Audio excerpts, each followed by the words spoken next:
और तमाम खबरों वाले स्टॉक्स पे बातचीत करने के लिए रोज की तरह हर्षदा आपको स्टूडियोज में रेडी नजर आएंगी और साथ साथ दिल्ली से असीम जुड़ रहे हैं। इन दोनों के साथ आज के स्टॉक्स न्यूज पे चर्चा। लेकिन पहले गाबा सर आपके पास शुभ प्रभात बोला आपने। हाँ जी महोदय, शब्दावली में कोई नया शब्द जोड़ा नहीं क्या आपने? गौरांग की कक्षा से कुछ निकल के नहीं आया क्या? बहुत डिफिकल्ट है, लेकिन मैंने एक चुना था, लेकिन एंड में भूल गया। वो था लक्ष्यांत या समथिंग लाइक दैट। लक्ष्यांक था टारगेट। गौरांग का। हाँ, टारगेट्स।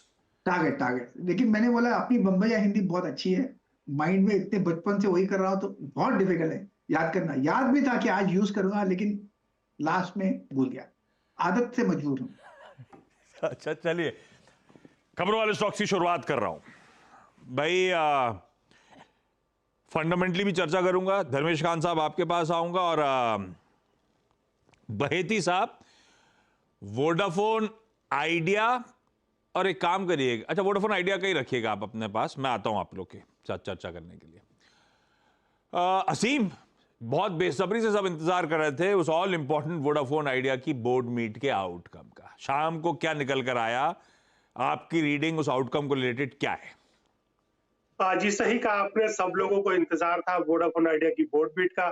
सबको लग रहा था कि कोई ना कोई फंडिंग यहाँ पर आती हुई दिखाई देगी और प्रमोटर्स इक्विटी में इक्विटी डाइवर्ट करेंगे और अपना हिस्सेदार थोड़ा सा इसके कंपनी के अंदर पैसा डालेंगे। लेकिन बोर्ड मीटिंग से सब सिर्फ एक प्लान लेकर करके आया कि कंपनी 20,000 करोड़ रुपया रेज करेगी। उसमें भी अभी टाइम है कंपनी को रेज करने में। 2 अप्रैल को कंपनी बोर्ड अपने शेयर होल्डर्स की बैठक बुलाएगी। उसके बाद इसके बाद कंपनी फंडिंग रेज करेगी। कंपनी ने कहा कि हम कुल 45,000 करोड़ के आसपास का रेज करेंगे, जिसमें कि 20,000 करोड़ रुपए इक्विटी के थ्रू होगा और 25,000 करोड़ रुपए लोन के थ्रू होगा, डेप्ट के थ्रू होगा।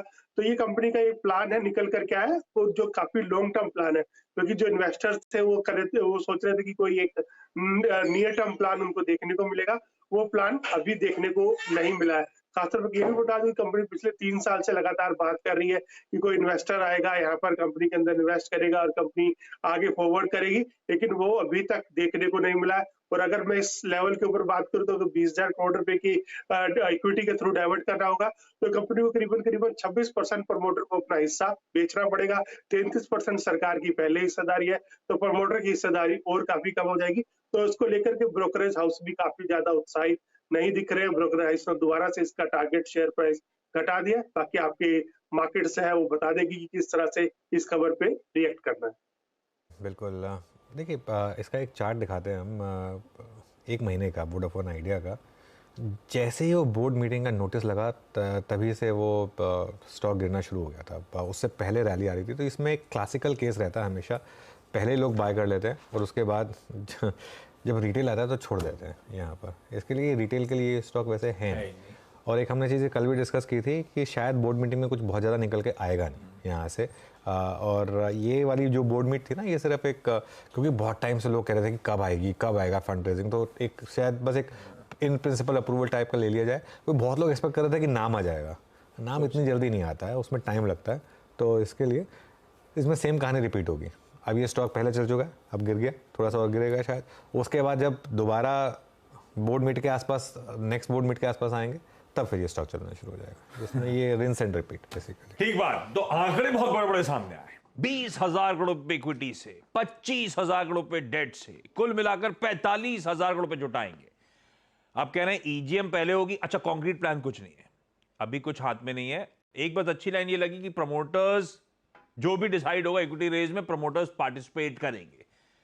ऑन रिकॉर्ड थे प्रमोटर्स की फर्दर फंड इन्फ्यूज नहीं करेंगे। तो एक होप है, बाकी तो कुछ निकल के आया नहीं इस बैठक से। और हम सब रिटेल के पास बहुत है। हाँ, इसमें एक चीज़ है, आपने बोला कि प्रमोटर्स पार्टिसिपेट करेंगे। अभी तो गवर्नमेंट भी एज प्रमोटर एंटिटी बन गई है ना, तो वो क्या करेंगे? क्योंकि उन्होंने एक चीज़ तो कही थी कि हम डाइल्यूट नहीं करना चाहते। अभी उनको तो बहुत सस्ते मिल गया था ये जो इक्विटी कन्वर्ट हुई थी। तो उन्होंने कहा था कि हम डाइल्यूट नहीं करेंगे, लेकिन वो उन्होंने कहा था कि डाइल्यूट नहीं करेंगे इन द सेंस कि हम बेचेंगे नहीं।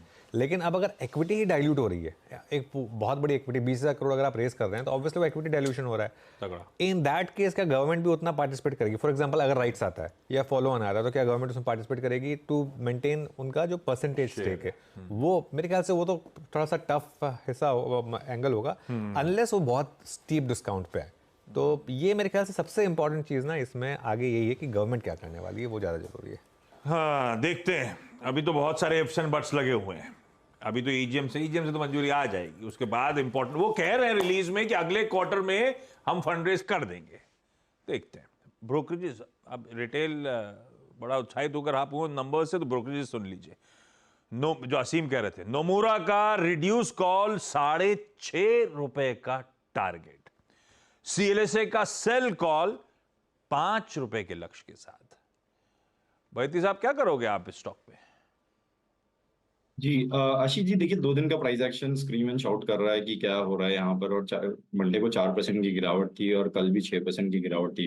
हमें लग रहा है इसमें आज अच्छी खासी गिरावट देखने मिल सकती है और स्टॉक का काफी स्लिप हो सकता है नीचे के लेवल पे। बट स्ट्रिक्टली रिकमेंडेशन है कि स्टॉक से थोड़ा सा दूर रहे। रिटेल ओरिएंटेड भले ही शॉर्टिंग अपॉर्चुनिटी और F&O स्टॉक है, बट गैप डाउन भी खुला तो उसमें शॉर्टिंग की अपॉर्चुनिटी नहीं चेज करनी चाहिए। जिनके पास शॉर्ट है बने रहे, सिर्फ 20 नेमा के पास स्टॉप लॉस बना ले, जो कि अभी भी काफी नीचे है हमारा। या तो जो कल का क्लोज था वहीं पे एक स्टॉप लॉस रखे 1585 का और स्टॉक में बने रहे। हमें लग रहा है जिस हिसाब का स्ट्रक्चर बना हुआ है इसमें शायद 14 और 14.5 तक के लेवल देखने मिल सकते हैं। बिल्कुल ठीक। अच्छा, ये तो हो गया वोडाफोन आइडिया। आपका क्या रिपोर्ट लेके आई स्क्रीन पे? भारतीय एयरटेल का काउंटर, जेफरीज की रिपोर्ट हम लोग ने चर्चा करी भी थी आज के बिग स्टॉक्स में। रडार पर रहेगा ये स्टॉक, क्योंकि वोडाफोन आइडिया की फंडरेज से पहले बीच में थोड़ा सा सल करा। कल वोडाफोन आइडिया ठंडा पड़ रहा था, भारतीय चलना शुरू हो चुका था वापस। बाय कॉल 1300 के टारगेट्स के साथ जेफरीज खड़ा हुआ है। खैर, उन्होंने भारतीय हेक्साकॉम रिलेटेड बातचीत करी है, प्लस सुनील भारती मित्तल साहब ने न्यूज़पेपर से चर्चा करी थी। उसमें वो स्पेसिफिकली कह रहे हैं कि कई सारे नॉन कोर बिजनेसेस जो हैं उनसे एग्जिट करने की तैयारी, जहां पे वो स्केल अप। कुछ कहना चाहते हो आप? मैं वही, I thought you were coming to me on this, but go ahead. बोलिए बताइए। नहीं, बस वही कहा है कि नॉन कोर बिजनेस जो अच्छा नहीं कर रहे हैं, जहां पर स्केल नहीं देखने को मिल रहा है, उससे एग्जिट करेंगे। ये मोबाइल वर्ल्ड कांग्रेस में दरअसल सुनील भारती मित्तल पहुंचे हैं और हर साल वहां पर ऐसे कुछ बड़े बयान आते हैं टेलीकॉम मेजर्स से। उन्होंने स्पेसिफिकली कहा है कि भारती को अब एक डिजिटल एंटिटी के तौर पर एयरटेल को क्रिएट किया जाएगा। इनका फोकस रहेगा अफ्रीका ऑपरेशंस पर, अपने पेमेंट बैंक पर, साथ ही साथ one web satellite broadband venture पर, क्योंकि वहां पर अच्छा खासा पोटेंशियल है बिजनेस को स्केल करने का। एयरटेल एंटरप्राइज सेगमेंट की जो वैल्यू है वो कह रहे हैं कि करीब करीब $10 बिलियन की है, तो वहां पर बड़ा पोटेंशियल है बिजनेस को बढ़ाने का और ऑफ कोर्स रेवेन्यू कमाने का। अच्छा, specific to one web satellite venture, वहां पर उन्होंने कहा है कि फाइनल परमिशन दरअसल वो सरकार से अवेट कर रहे हैं।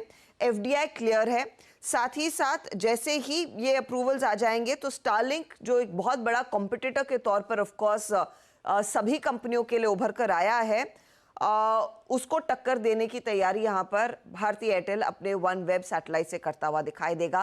तो ये बड़े टेकअवेज हैं, इसीलिए ब्रोकरेजेस भी दरअसल इस स्टॉक पर कर रही हैं फोकस। धर्मेश, क्या करोगे आप भारतीय एयरटेल पे? बहुत अच्छे मूव्स ऑलरेडी आए हुए हैं, आप लोग का हाउस कॉल क्या है? आशीष जी, बाई का ही है, बिकॉज अभी तो डुओपोली हो रखा भारती और जियो के बीच में। भारतीय के आरपूज इम्प्रूव हुए हैं कंपेयर टू जियो, जो कि 182-83 रुपये के आसपास आरपू उसका अभी भी हैंग कर रहा है। भारतीय ने 200 क्रॉस कर लिया है और मैनेजमेंट का गाइडेंस था 220 से 225 से लेके जाने का, तो मुझे लगता है वो भी अचीवेबल होगा। और ये सब थीमेटिक प्लेस जो होते हैं इनिशियली काफ़ी इंटरेस्टिंग लगते हैं, लाइक ये वन वेब का जो इनका कॉन्सेप्ट है सैटेलाइट के थ्रू, वहाँ पे एक बार तो इसमें ये एक सोल प्लेयर होगा इंडिया प्लेटफॉर्म से, तो वहाँ पर काफ़ी अच्छा एक ट्रैक्शन मिलेगा। और बिजनेस में जैसे कि लीड मैनेजमेंट की बात कर रहे हैं कि हर जो भी बिजनेस वर्टिकल्स अभी बहुत सारी कंपनियों में देखने को भी मिल रहा है कि जो वर्टिकल्स आपके ज़्यादा प्रॉफिटेबल फेवर भी नहीं है या आपके रिसोर्सेज खींच के ले जा रहे हैं उसको हटा देने के लिए, तो ये एक अच्छा मूव है। अफ्रीका बिजनेस इन्होंने ऑलरेडी रेक्टिफाई कर लिया है। सो 1200-1300 का जो टारगेट प्राइस बाकी ब्रोकरेज कर रहे हैं, तो हमारा भी मानना है कि उसके आसपास की जाएगा। तो बड़े रेडी की सलाह इसमें, अलॉन्ग विथ रिलायंस हम लोग दोनों खेल रहे हैं। रिलायंस पर भी बाई कॉल है, भारतीय पर भी बाई कॉल है। हम रिटेल के साथ अब वोडाफोन आइडिया नहीं खेल रहे क्या? नहीं, वोडाफोन आइडिया में देखिए कुछ भी सुधरा नहीं है। देखिए वोडाफोन आइडिया वो क्या है ना, इन्होंने छोड़ रखा है एक काफ़ी ज़्यादा पुश एंड पुल चल रहा है स्ट्रैटेजी के हिसाब से, बट इसका सोल्यूशन वैसा होना चाहिए जैसे बैंकों के साथ सरकार ने पहले किया कि एक बैड बैंक क्रिएट कर दिया, सारा एनपीए हट गया और इमीडिएटली पूरी बुक जो है बैलेंस शीट सुधर गई और फिर वो बंदा जो पीठ पे लटका रहता है ना वो हट जाता है, तो आप बिजनेस पर कंसंट्रेट कर पाते हैं। वोडाफोन आइडिया के साथ ये हो नहीं पा रहा है, ये जितना प्रोलॉन्ग होगा उतनी मुश्किलें बढ़ेगी ही, स्पेसिफिकली वोडाफोन आइडिया के लिए। 2,14,000 करोड़ का डेट है, नेट डेट, पिछले क्वार्टर के एंड में जो सामने आया था। तो अपने चैलेंजेस हैं इनके, तगड़े चैलेंजेस। भारती और साथ साथ रिलायंस दोनों के थ्रू टेलीकॉम की स्टोरी को प्ले कर रहे हैं धर्मेश और उनकी टीम, उनकी ब्रोकरेज। रिलायंस की चर्चा हुई तो ध्यान रखिएगा, इस चैनल का स्वामित्व प्रबंधन रिलायंस इंडस्ट्रीज के पास ही है। तो अगर कोई इन्वेस्टमेंट कॉल लेने का मन बन रहा हो चर्चा सुनकर, तो प्लीज किसी इंडिपेंडेंट फाइनेंशियल एडवाइजर से भी कंसल्ट कर लीजिएगा। मानस, वेदांता का चार्ट रेडी रखिएगा, आता हूं आपके पास। हर्षदा, क्या अपडेट्स हैं? दरअसल कल वेदांता की एक बैठक हुई है कुछ एनालिस्ट के साथ, और उसमें जो की टेकअवेज आए हैं वो आपके लिए हाईलाइट कर देते हैं। कंपनी ने बेसिकली कहा है कि पोटेंशियल है कि करीब करीब सालाना आधार पर $7.5 बिलियन का एबिटा कमाने का ये कंपनी एक बड़ा हेडलाइन नंबर देती हुई नजर आई। साथ ही साथ उन्होंने कहा है कि एल्यूमिनियम और जिंक का जो इंटरनेशनल कारोबार है वो पूरा होता हुआ दिखाई देगा, और वहां पर एक्सपेंशन दरअसल पूरा जल्दी होने वाला है। मैनेजमेंट ने डेट को लेकर भी कुछ गाइडेंस दिया है। FY27 तक वो वेदांता रिसोर्सेज का जो डेट है वो रिड्यूस हो जाएगा, जो $3 बिलियन का डेट है। कोई इंक्रीमेंटल डेट वेदांता लिमिटेड पर नहीं आता हुआ दिखाई देगा, उन्होंने ये भी मेंशन किया है। कंपनी ये कह रही है कि वो मोनेटाइज करेंगे अपने स्टील और आयरन ओर के एसेट्स, और ये लगभग फर्स्ट क्वार्टर ऑफ FY25 में होने का पूरा आसार बनते दिखाई दे रहे हैं। डीमर्जर पर भी मैनेजमेंट ने कहा है कि ये जो पूरी प्रक्रिया है वो पूरी होती हुई दिखाई देगी इस साल के अंत तक, FY25 के अंत तक, इस नए फिस्कल के अंत तक। तो ये इनफैक्ट कुछ की टेकअवेज है। डेट इंपॉर्टेंट है, और ऑफ कोर्स जो कह रहे हैं कि सालाना आधार पर $7.5 बिलियन एबिटा कंपनी कमा सकती है, वो भी एक की पॉजिटिव है। चलिए, कमेंट्री बढ़िया है। एबिटा को लेकर, डेट रिडक्शन को पेरेंट लेवल पे जो हो रहा है उन सब पे कमेंट्री अच्छी। CLSA ने इसका मामला सुधारा भी, पर लक्ष्य सुधर के भी आए 260 पे। तो पहले 230 के टारगेट से सेल का कॉल था, एक कमेंट्री आने के बाद 260 का टारगेट कर दिया है और अपग्रेड कर दिया सेल से अंडर परफॉर्म, क्योंकि 260 के ऊपर तो वैसे ही ये स्टॉक चल रहा है। पर मानस, दमखम है क्या टेक्निकली? नहीं, देखिए दमखम तो नहीं है, क्योंकि यहाँ पर लगातार वीकनेस दिख रही है। 20 और 50 डे मूविंग एवरेज के नीचे स्टॉक ट्रेड कर रहा है। पैटर्न नेगेटिव है और आप उम्मीद कर सकते हैं कि कम से कम 200 डे मूविंग एवरेज, जो कि 260 258 की रेंज में है, वो लेवल्स टेस्ट हो सकते हैं। तो ध्यान रखिए, अभी यहाँ पर खरीदारी ना करें। खरीदारी तभी करें जब ब्रेकआउट 270 रुपए के ऊपर देखने को मिले। ओके, ये है वेदांता।